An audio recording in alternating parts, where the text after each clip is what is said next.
Welcome to Cutting Edge Web Content Development, the podcast where we delve into the world of CMS systems and their crucial role in website and web content development. In each episode, we'll explore the reasons why founders, CEOs, CTOs, and CMOs of web content development companies need CMS systems to thrive in the digital landscape. Get ready to uncover the secrets behind successful website management, content creation, and seamless user experiences. Here's your host, Jonathan Ames. Welcome to Cutting Edge Web Content Development, a podcast by ButterCMS. Here we share insights on the intersection of content and web development, and how you can align these often competing forces to improve efficiency and business results. Joining us on this episode is Naomi Francis-Parker, Head of SEO at the Evergreen Agency, to talk about e-commerce content marketing and SEO. Welcome to the show, Naomi. Hi, thank you for having me. Glad to have you here. Tell us a little bit about your background, kind of how you got started in SEO and the types of projects you work on. Yeah, so I started SEO around 5 years ago. I got into it, I think, how most SEOs get into it. I kind of just fell into doing SEO because I wanted to do digital marketing. But then obviously then you realize that it's such a massive umbrella. So I started at the Evergreen Agency 5 years ago. I was doing link building initially, and then it built into content, and then some technical SEO. And then it kind of just built up from there. And now I oversee all the strategies. So putting all of those elements together to create strategies for businesses. Excellent. Do you work in a particular niche, like certain industries, or does it kind of spread across different? So we do e-commerce, and then within that niche, even though it's quite a big niche, mainly home, lifestyle, and garden brands. Home, lifestyle, and garden. Excellent. I know e-commerce is a kind of a tricky industry because it's not really an industry. It's a way that industries use to get out their product to people. So sometimes you'll have a whole lot of different industries doing very different types of e-commerce. Well, talk to us about the structure of this strategy. So websites and e-commerce, they obviously want to rank for their products so that people can find those and buy them on the sites. What are some ways that e-commerce focused industries can improve their content marketing strategy? So one thing that is quite common that I see a lot, and I know generally just in SEO, is that a lot of brands that do e-commerce, they tend to think, okay, well, we have the product, and then the content around that product is basically the product description or the content on their product category page. And a lot of them don't really focus too much on their blog, so informational content, because I've had it so many times where brands say, but we're not a news site, so we don't need to publish that kind of content. But actually, that content is really important because that's how you reach people who might not know about your brand, or they might know about your brand, but they don't know a lot about your product. So it's really getting people further up the marketing funnel and kind of educating them through a journey so that they do eventually land on your product page or product category page and think, okay, this brand has helped me understand their products. And so now I want to buy their products. So the blog really is a funnel to bring people to the brand and then expose them to the products from there. Yeah, definitely. And I think it's really underutilized. So I'm quite a big advocate for informational content for e-commerce brands, just content in general, because it's not really good enough, especially now, to have just your products. It's kind of the same as going into a store and then having no sales assistants. So you just have your store and then you've got your cashier and then expecting people to buy. You need to kind of help them. Yeah, absolutely. So maybe walk us through one of these projects that you've done where you've had a product, you're trying to drive traffic to that product, but you're doing it through a blog rather than just the content on the product description. How do you go about that process? What are the steps that you go through? So the first thing is to understand, well, because I work in an agency, the main thing is understanding from the client what products give back the most return on investment. So there's that, the first thing, because we want to drive as much revenue as we can. But once we really have the product category, it's then working back from, okay, this is the product, to, okay, what do people want to know about this product? So a really good example of this is one of the brands that we work with sells irrigation equipment for gardens. So that's like your sprinklers, hose pipes, etc. And a lot of the products that they sell are third party. So they sell hose lock, for example, or Claber. So it was really interesting, and it's an interesting strategy because not only is it educating people about the products themselves, so, what's the best hose pipe for a small garden, for example, but it's also helping people understand between the different brands, because something that they really struggled with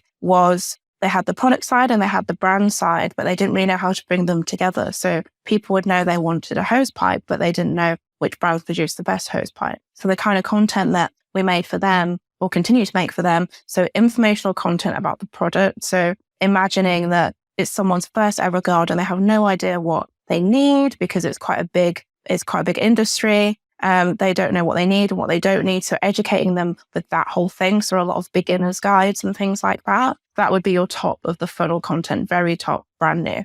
Then as you guide them down, they're like, okay, I know that I want a pop-up sprinkler, for example. But then they're like, okay, well now I have 20 brands that I can pick from. Which one's the best one? What are the different sprinklers? So this is your middle of the funnel content where there are comparison guides and the person knows what they want, but you're kind of guiding them in the same way that if you went into a store and said, hey, I don't know what to pick between this brand and this brand, and you spoke to a store assistant, their recommendations, what they would do, and that expert unique knowledge, that's how we get the middle of the funnel. And then the bottom of the funnel is, I know what brand I want. I know what product I want. Now I just need to buy it. So that's the kind of content that we've put on their website, and it's worked really well for them. Excellent. And so do you have like a percentage that you put into each of these sections of the funnel? You're like, say 70% top of funnel and, 20% middle of funnel. Is there something like that, or does it really just depend? It really, I hate to say it depends because it's such a classic SEO thing to say, but it really does depend on what they have at the moment and also what pain points their customers have. So there'll be some brands where their customers are not beginners. So for example, another brand that we work with does specialty coffee. So most of their customers don't need to know what coffee is because they know what coffee is. They're now getting into the world of they want to enhance their coffee experience. So a lot of the content that we've done for them is that middle of the funnel because there's some kind of beginner content on there as well because it's important for people that just want to make sure they know everything they need to know. But the big focus is those comparisons and providing that expert knowledge, but kind of assuming that the customer has a bit of pre-knowledge beforehand. So it depends where the business is. Mm-hmm. Okay. So first point, absolutely, e-commerce businesses need a blog to drive traffic to their product pages. It's informational. Start at top of funnel, go mid funnel, and then bring them down to the product. So how do you create journeys within this kind of blog content? So now that you've got like a top of funnel, somebody comes in, they're like, oh, look at this. Now I understand why I'd want to, have an irrigation system in my garden. How do you get them to take that next step in your blog and then kind of continue the journey? So it's mainly through internal linkings. This is where the SEO kind of technical part comes in. All of the content that anyone on any website should aim to create should be for the user first, not for Google, because there is a kind of an SEO benefit to having more content on your website because you need to kind of prove to Google that you know what you're talking about beyond just selling a product. But really, it's Google and the customer are kind of the same because you need to prove to your customer that you're qualified to basically sell them that product. So the way that you would transfer, I suppose, the customer and move them down the funnel, really clear calls to actions to other content that is a bit further down the funnel. So for example, if you had a guide to hose pipes, and then you also have a comparison guide between whether you want two different types of hose pipes put in your garden, throughout the content, you would add internal links to product category pages, just in case they want to buy one straight away, because they might have all the information they need. Also, from a purely technical perspective, you need those links so that Google understands this content is about hose pipes, and this is the kind of menu page, which is about hose pipes. So there's kind of two elements to that. And then moving them through really good calls to actions and just making sure that you're talking about your other content within the relevant kind of main informational content piece, if that makes sense. No, it makes perfect sense. So from an SEO standpoint, it's the internal linking that brings these blog pages together as kind of a web. From the perspective of the customer, have you found that it makes a difference between, kind of text links, something that's within a paragraph and you kind of link and go somewhere else, as opposed to like a bottom of the page, maybe button link or something like that? Do they both have a use, or is one better than the other? I would say that both, but I think definitely textual links, again, from a purely technical SEO perspective, is better because you want to make sure that the anchor text is relevant to what the page is about. For middle of the funnel content where you have either buyer's guides or comparison guides, that content needs to be quite product heavy because you have a far higher likelihood of making a purchase because you already know what you want. You basically just want advice of, okay, but which one shall I pick? So very product heavy, very image heavy as well. What works really well is where you have kind of commercially focused blogs with instant like buy now features within the content so that people don't have to even then go to the product page if they don't want to. They can just add it to the basket. So it's a mix. Oh, excellent. So, all right, this brings us to the whole thing of conversion. So how are you going to advocate for these informational content pieces that are going to improve your conversion rates? How do you get people internally to get this idea that, hey, we're going to convert more people through this informational content? So I like to pitch it in kind of two ways. One thing that a lot of brands don't seem to grasp, or where they have tried content and they said, oh, it didn't work for us, which is something that I see quite a lot. It's where they have the top of the funnel content and they've said, oh, it's not converted. But what I always try and advocate for is a reframing of what content actually should be used for. So top of the funnel content is very rarely going to convert because it's about educating the customer or the user. So you really want to look at different metrics when you're trying to understand if that content is working in inverted commas.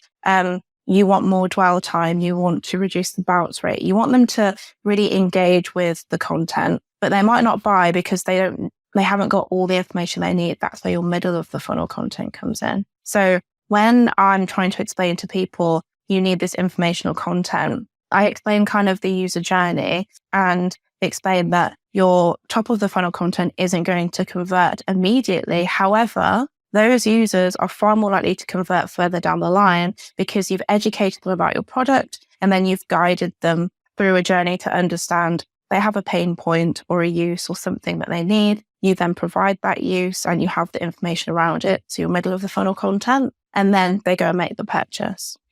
So in that case, for that top of funnel, maybe could you use something like clicks to a middle funnel blog page as a CTA conversion and say, it's brought people to these other pages? Yeah, definitely. So for top of the funnel content, the kind of conversions, you won't really have any revenue conversions. I mean, if you did get revenue conversions, obviously that's fantastic. And that's why you still include those internal links to the product page anyway. But yes, it would be things like impressions and clicks and making sure that people are staying on the page. Also, scroll depth can be a good one depending on what kind of website you have and what product you provide, because you may have videos on there that you have at the top of the page. Did people watch the video? What are people doing with that content? And also, are they clicking through to other guides that you've recommended or other pages? So they're great indicators to understand whether that content is actually making an impact. And then for middle of funnel content, you do have more conversion metrics because if you have a comparison guide, the hope is that then people make a decision, they click through to a product page and then they buy. So that's where your more commercial metrics will come in. Let's say you had someone who's listening to this and like, wow, this is really great. I hadn't really thought of this. Maybe I've got a blog, but I just haven't thought of this idea of kind of bringing somebody through a funnel journey through different types of blog content and then getting them to a product. How could they look at their existing website and say, all right, how can I assign what's top of funnel, what's mid funnel, and kind of how to align these into a journey? Is that possible? Yeah, definitely. So the first thing I would say is when you're looking at your website, use whichever tool you want to basically look at all your pages. Separate all your kind of many pages and just look at the blog to begin with. And then in terms of informational top of funnel versus commercial middle of funnel, what you really want to be looking at is what is the intent behind this piece of content. So any kind of beginner's guides, any guides that talk about the history of something that is not directly related to the product, but it's more about the education. So this is someone who's walked into a running shop, for example, just started running. They have no idea what they want. They just need to understand okay, what are the key things that I need to look for when I'm buying some trainers, for example? All of that kind of stuff, any content that answers what or why or any of that, that's your top of funnel content in general terms. And then your middle funnel content will be things that are way more product focused. So if you have, using the trainer analogy still, if you have a bunch of content that's talking about different kinds of running trainers, what features you need to look for, this trainer versus this trainer, something that's very product heavy, and it is assuming that the customer already has some knowledge, they just don't know which one to pick, that's your middle of the funnel content. And then your bottom of the funnel are your product pages. Yeah. Okay. These are great ideas here. So let's say now you've gone and done that. You've, organized your blog, or now you've got this idea about how you're going to produce content in the future. How do you make sure that the new content you produce aligns with your company's overall strategy? So the first thing to always check is what's your company's overall goals, KPIs. So general terms, for most e-commerce businesses, there will be a product or a couple of products that business really wants to focus on for the next quarter or year or whatever it might be. So you really want to make sure that when it comes to creating a content strategy, you're only focusing on those products or product categories, and also not to neglect your product pages or product category pages when you're looking at the overall content marketing strategy, because they're the pages that are going to convert. So you have to make sure that, yes, you're producing top of the funnel content, middle of the funnel content, perfect. But when that user lands on that page, is it optimized in a way that is actually going to make them want to buy? Because that's kind of the final step before they actually add to the basket.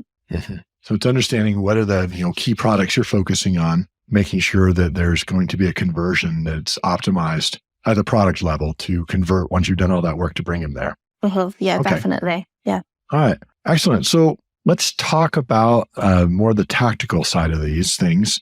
What are the metrics? You mentioned a few metrics previously. What are the metrics that you can use to measure the success of your content marketing? Let's get specific. So the first thing that you will want to do is when you're planning a content strategy, say from scratch, so you have no content and you're like, okay, I really want to get to grips with this. You really want to look at keywords for one. And this is another way that you can find out whether your content is top of the funnel or middle of the funnel, because all keywords have intent behind it. So any who, what, where, etc. tends to be informational, that tends to be top of funnel. And then anything like something comparison, anything like that tends to be middle of the funnel. And that is your commercial content. Your commercial keywords. So when you're planning your content, you really need to have an idea or a sense of the keywords that you want that content to rank for.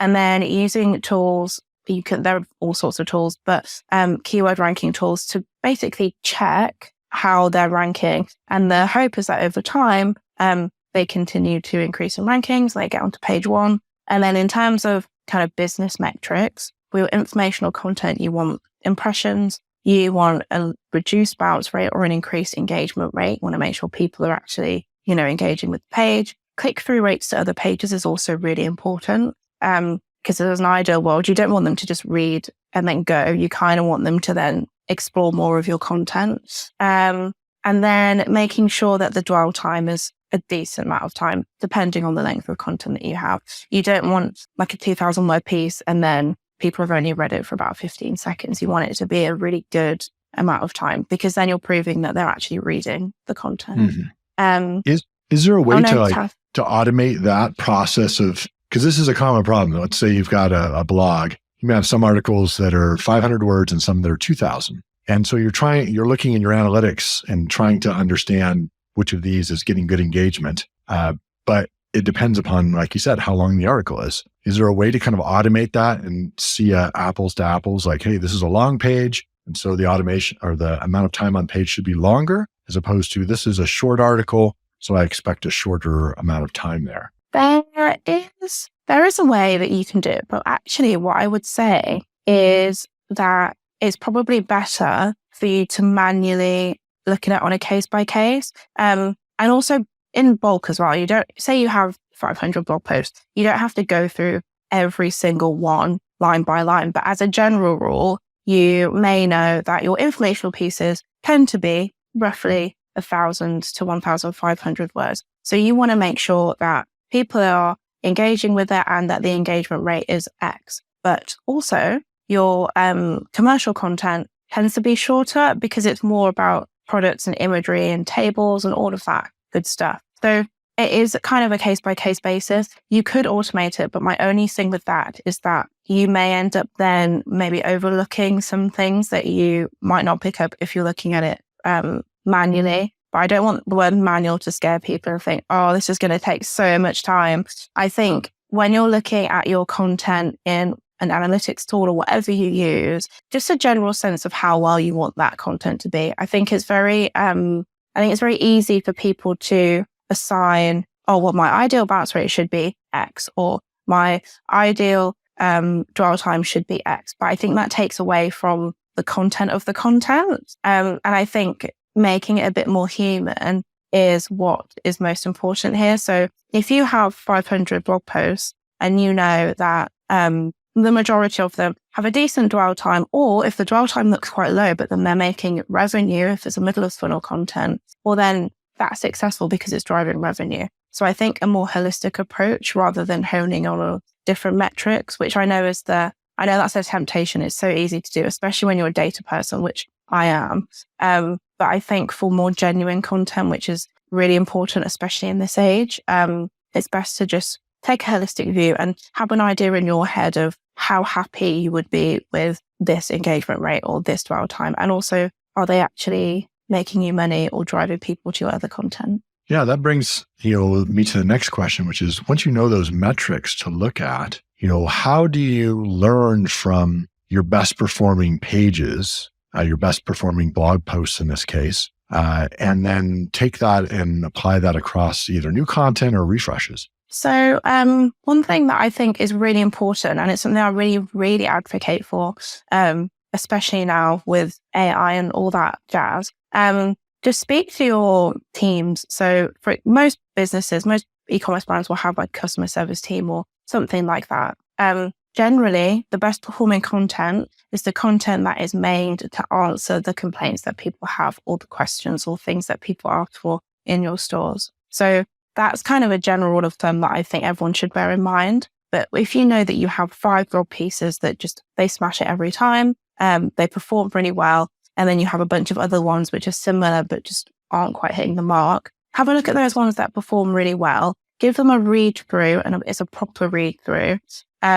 And then, for example, if you have 2 like beginner's guides, try and compare them against each other and think, okay, what does this have that the other one doesn't have? And generally, 90% of the time, it's quite clear when you look at them side by side what the differences are. And I think also for business owners, you'll know your product really well. So you're going to know, okay, well, I know that this content piece isn't hitting the mark because it's not mentioned these 5 things, which I know are really important. Or this content piece is doing really well because it's mentioning all the right stuff. But there's also a really good quote in from one of our store advisors advising their favorite thing to do with X. Does that make sense? Yeah, it makes total sense. So, all right, you mentioned kind of a more of a manual approach to this, kind of like going through, reading it, finding those things that you feel are making it better. You also talked about answering questions that customers have. Have you ever seen anyone use like some way to gather those questions that a customer would have either on site or at stores to be able to start, blog topics based on those? 100%. So, as I said, you can use reviews. Reviews are always great because sometimes if someone really loves a product, or if they don't love a product, they tend to say why in those reviews. So that can be a really good place to start when it comes to understanding, okay, what is it about this product that people love, or what don't they love? And is there a way that I can maybe help educate that person or future customers by producing a content piece about that? Same with customer service teams. It depends on the brand, but most brands that have customer service teams will record the calls, especially when it comes to complaints and things like that. And that can be really useful way that isn't really even data related, but your customer service team or your sales teams will know, yeah, most customers, when it comes to this product, they don't like these 4 things, or they love these things, but they're not quite sure about this, or it's not clear until they receive the product, XYZ. All of that can be content because it means that people will understand the features of the product or whatever it might be before they even need to ring you, which is far increases the likelihood of them purchasing. And then another way, which is quite a good way, and it's a nice way to build a community around a brand, is to implement FAQs or the ability for customers to ask questions on your actual website. So with the garden irrigation brand that I was mentioning earlier, we worked with them, so they're on Shopify, but I think all CMSs allow you to do this.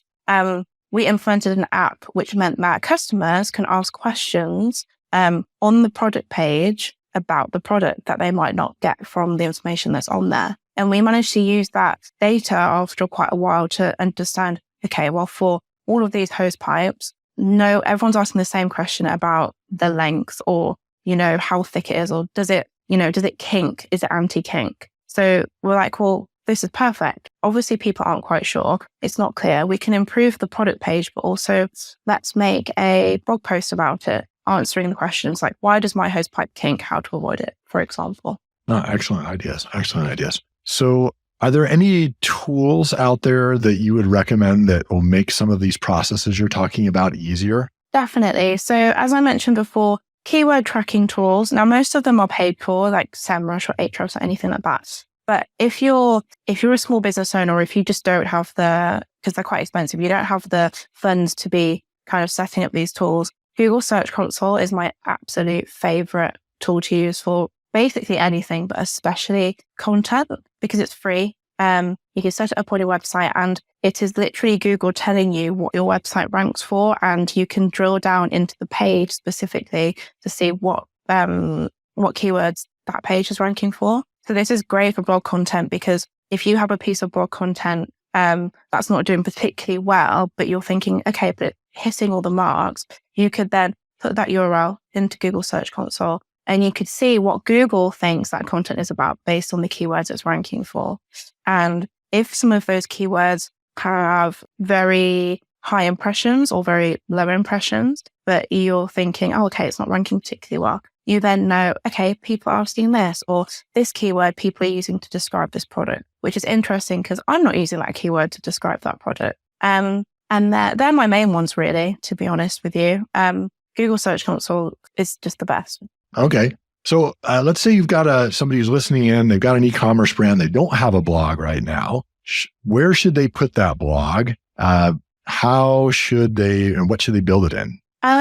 In terms of building it, they should, well, it depends on your CMS, really. Most CMSs nowadays, I'm trying to think of any that don't do this, but most of them will have a blog functionality. And most basic blog functionalities are fine, but depending on how kind of snazzy you want to get with it, there are additional apps. So for example, a lot of my clients are on Shopify, and the basic Shopify blog is fine, but there are additional apps that you can get, or if you have a really good dev, they can make customizations for you to add really cool elements, especially with your commercial content, like instant buy now features, things like that.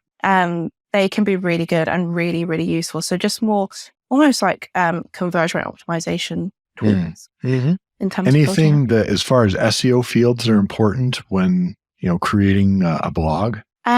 Keyword research, 100%. Making sure that you have the right keywords on there, and also that you're targeting informational keywords, like I mentioned before, because something that is quite important and that we see quite often is that people will just put kind of their commercial keywords in the content, and then it ends up competing with the product page, which you don't necessarily want. So you want to make sure you keep them as separate as possible. But something that I feel that many people, they kind of take it to the extreme, like, oh, well, let's use hose pipes again. My hose pipe guide ranks for hose pipes, but I want my product page to rank for hose pipe. In reality, it's fine if they both rank for it. You just want to make sure that your product page is not ranking super well for an informational term like what is a hose pipe, because you will find that if someone then clicks on your product page, they're probably going to leave because it's more informational and it's not quite matching the intent. And then internal linking is really, really important, because that is how you're basically communicating that this page is about hose pipes. This is another page about hose pipes, and the two are connected. And obviously search engines are very intelligent. They'll know that this is your informational one, this is your commercial one. And this is where I'll say that Google Search Console is also very good. So if you come across 2 pages and they're both ranking for similar terms and you want to fix it and you think, okay, which one do I need to tone up? Which one do I need to tone down? Just go into Google Search Console, look at the impressions for certain keywords. And essentially, in very general terms, the more impressions a keyword has for a specific page, that's Google telling you that I think this page should rank for this keyword. And then you can work with that. Excellent. Excellent ideas there. So does it matter if you put, let's say, once again, e-commerce business, you don't have a blog, you're looking to create a new one. Does it matter if you put it on blog.yourdomain.com or yourdomain.com/blog? Yeah. So I would always, yeah, I would always recommend, this is a controversial one in the industry, but I would always recommend in a subfolder. And the reason for that is because when it comes to links, which are also really important, as in external backlinks to your website, you want to make sure that all of the link equity and all of the benefit from those links affect your whole domain, rather than just, if it's on a subdomain, your blog dot, whatever your URL is not going to affect your, your main domain, basically, because Google's going to see it as 2 different websites. So you want to make sure that all of that really good link equity that goes into the blog is then disseminated throughout the rest of the website through internal links and things like that. So subfolder. Excellent. Subfolder. Very good. All right. What if someone has started a blog, maybe on an external site like Medium or something, and now they're like, all right, well, should I bring it over or do I just leave it over there, on this external site? Advice around that? It depends on what purpose of that content is, and also where you're happy to have that content. So say you've done a lot of guest blogs, like on Medium, for example, and then you've linked to your website. Well, that's not a bad thing because you're going to have a good backlink there. But if you want to make a version of that for your customers where your website's getting the benefit, then I would just say make almost like a version of it if you want to. You don't have to move everything over, because I think it is good to have your presence. Say you're a business owner and you want to elevate your kind of personal authority and expertise in addition to your website. It's not a bad thing to have your name attributed to a guide that you've written on a really good, relevant external website linking back to yours, but then also coupling that with content you've written on your own blog. So I would say a mix of both is quite a nice mix to have. Well, excellent advice. Excellent advice. Thank you, Naomi.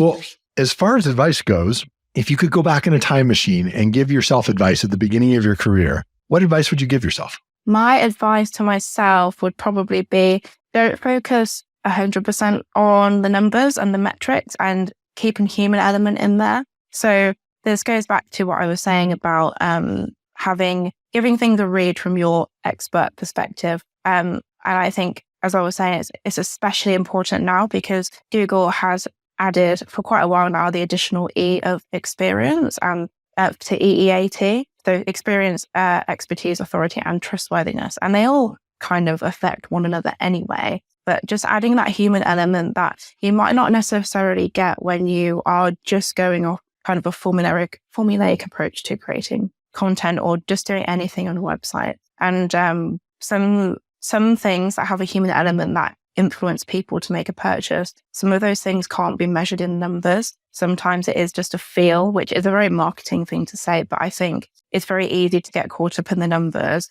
So back to your question about looking at the metrics, or what specific metric would you look at in terms of is your content performing well? Just take a step back and think, okay, well, this content is making me money. It's a commercial piece of content. Am I happy with the money it's making? Yes, fine. If your bounce rate is particularly high, but you're really happy with the revenue that content is making, you're happy with the content and it's ranking well, well, then it's fine. Yeah, no, that's good stuff. All right, one last question, and I'll end it at that. A lot of people who are managing a blog are dealing with freelance writers to create content for them. Or if there's someone who's been listening who's now excited to create a blog on their e-commerce site, they're going to want to look for some writers who can do good stuff. How do you judge a good blog writer? How can you find, which person out there is going to do a good job for you? I would definitely say, depending on your industry, but I would say try, if you can, to find writers who have written about your industry before and have a passion for the product, or if they've ever used that specific product, but using their hose pipes example, have they got a passion for gardening? Because naturally they're going to be more excited to write, more enthusiastic, and that will come through in the writing. And I don't feel like I can talk about content without mentioning ChatGPT or any AI of that description. I don't think it's bad to use it. I think for guidance, or if someone has a writer's block, if someone says they use AI, I would say with caution, don't write them off straight away. Just ask for examples just to see what they've written. If they use it as a guidance or prompts just to, get out of that funk and just get them started, I would say if you're happy with the quality of their writing and also if it matches with your expertise, then I think that is actually okay, because I think that's where the AI side of things can be very helpful. If they just put their brief into ChatGPT and then just give you something that is, do not use that. Is there a way to tell that outside of just reading it yourself and saying, this sounds like ChatGPT? Well, there are tools that you can use. I don't remember what they're called, but they're tools that basically see whether a human has written them or not, but they're not always the best. So you can use them, but it's probably just better to read them yourself. Or I'm thinking if there are business owners listening to this who are the experts, but they're thinking there's no way I'm going to have time to read through all of this, make sure you get someone that you trust either within your company or someone that you trust who is also in your industry, and just get them to give it a read over, because you can normally tell if an AI bot has written something. Just make sure it matches your expertise. Wow. Excellent insights, Naomi. Thank you so much for answering those questions, sharing some of your experiences. Where can people find you online and hear more of your thoughts on SEO?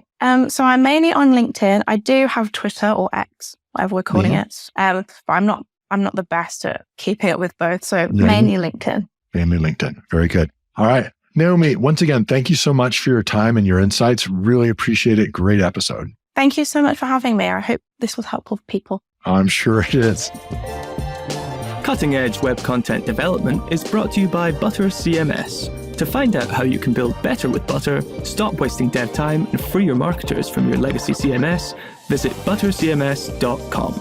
Also, make sure to search for Cutting Edge Web Content Development in Apple Podcasts, Spotify, and Google Podcasts, or anywhere else podcasts are found.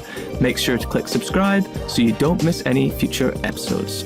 On behalf of the team here at ButterCMS, thank you for listening.